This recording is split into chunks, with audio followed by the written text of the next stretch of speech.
എത്ര തന്നെ സ്ത്രീകളുടെ ഭാഗത്തുനിന്ന് പ്രകോപനം ഉണ്ടായാലും അവർ ശാരീരികമായിട്ട് ഉപദ്രവിക്കരുത്. അതായത് തല്ലാനും കൊല്ലാനും വെട്ടാനും കുത്താനൊന്നും നിൽക്കരുത്.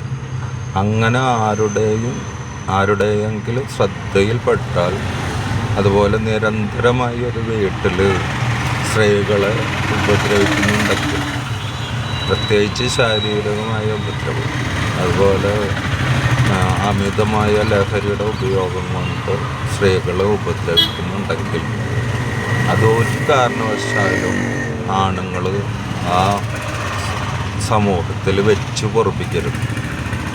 കർശനമായിട്ട് നേരിടണം. അതിൻ്റെ കാരണം വേറൊന്നുമല്ലോ, സ്ത്രീകൾക്ക് നേരെ കേരളത്തിൽ വളരെയധികം അതിക്രമങ്ങൾ വർദ്ധിച്ചു വരുന്ന കാലഘട്ടം. അത് ചോദിക്കാനും പറയാനും ആളില്ല എന്നുള്ളൊരു ധൈര്യം കൊണ്ടാണ് അങ്ങനെ ചെയ്യുന്നത്. അത്തരം അക്രമങ്ങൾ ചെയ്യുന്നത് കാരണം കൂടിയാണ് ഒരു പെൺകുട്ടിയെ അല്ലെങ്കിൽ ഒരു യുവതിയെ വിവാഹം കഴിച്ച് നല്ല രീതിയിൽ അവളെ സ്നേഹിച്ച് ഭാര്യ, കുടുംബം, കുട്ടികൾ ആയിട്ട് ജീവിക്കാൻ താല്പര്യപ്പെടുന്ന സാധാരണക്കാരായ ആൺപിള്ളേരുണ്ട്, ഹൈ വിദ്യാഭ്യാസമുള്ള ആൾക്കാരുണ്ട്, സാമ്പത്തികമായിട്ട് മുന്നോട്ട് നിൽക്കുന്ന ആളുകളുണ്ട്, മിഡിൽ ക്ലാസ് ഫാമിലികളുണ്ട്.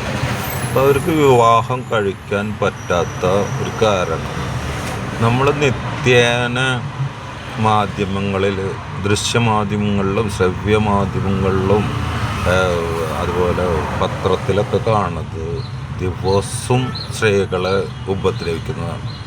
മാത്രമല്ല, ഒരു വിവാഹം കഴിച്ചൊരു ഭർത്താവിൻ്റെ വീട്ടിൽ വന്ന സ്ത്രീകൾക്ക് കിട്ടേണ്ട ഒരു സ്വാതന്ത്ര്യം കിട്ടുന്നുണ്ട്. ജോലിക്ക് പോകാനുള്ള സ്വാതന്ത്ര്യം, വിദ്യാഭ്യാസത്തിനുള്ള സ്വാതന്ത്ര്യം, അല്ലെങ്കിൽ ഒരു കച്ചവടം ചെയ്യാനുള്ള സ്വാതന്ത്ര്യം, വ്യവസായം ചെയ്യാനുള്ള സ്വാതന്ത്ര്യം, അതുപോലെ അവരാഗ്രഹിക്കുന്ന ഒരു സ്ഥലത്തേക്കൊന്നും പുറത്തേക്ക് പോകാൻ പോലും സ്വാതന്ത്ര്യമില്ലാത്തൊരു നാടാണ് കേരളം.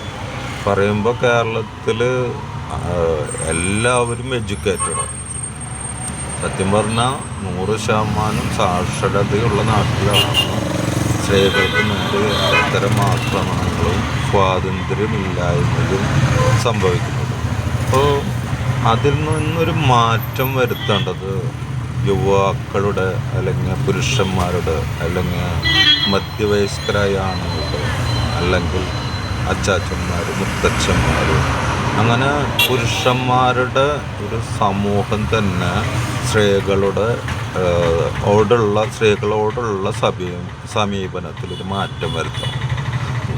ഏതൊരു ആൺകുട്ടിയായാലും, ഏതൊരു യുവാവായാലും, ഏതൊരു മധ്യവയസ്കനായാലും, ഏതൊരു വൃദ്ധനായാലും പെൺകുട്ടികളെ സ്നേഹിക്കാനുള്ളതാണ്. അവരെന്നെ ശാരീരികമായി ആക്രമിച്ച്, മാനസികമായി ആക്രമിച്ച് അവരെന്നെ കീഴ്പ്പെടുത്താൻ ഒരു കാരണവശാലും ശ്രമിക്കരുത്.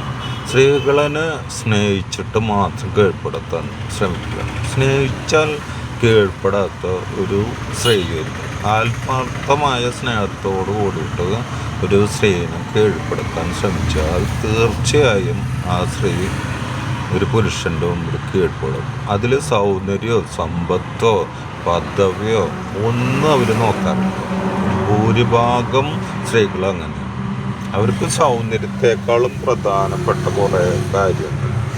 ഒരു പുരുഷൻ്റെ കണ്ട പ്രധാനപ്പെട്ട സ്ത്രീകൾക്ക് വേണ്ട ഒരു കാര്യം കരിയർ, പ്രൊട്ടക്ഷൻ, പിന്നെ സ്വാതന്ത്ര്യം, അതുപോലെ കുട്ടിക്കാലം മുതൽ വിവാഹം കഴിയുന്നത് വരെ സ്വന്തം നാട്ടിൽ കാണാൻ പറ്റാത്ത സ്ഥലങ്ങൾ സ്ത്രീകൾക്കുണ്ടാവും. അതൊക്കെ നീ വിവാഹം കഴിച്ചിട്ട് നിൻ്റെ ചെറുക്കനായിട്ട് അല്ലെങ്കിൽ നിൻ്റെ ഭർത്താവിനായിട്ട് പോയി കണ്ടോളൂ എന്ന് പറയുന്ന ഒരുപാട് പെൺകുട്ടികളുടെ മാതാപിതാക്കന്മാരും രക്ഷകർത്താക്കളും ബന്ധുക്കളും ഇന്നും കേരളത്തിലുണ്ട്.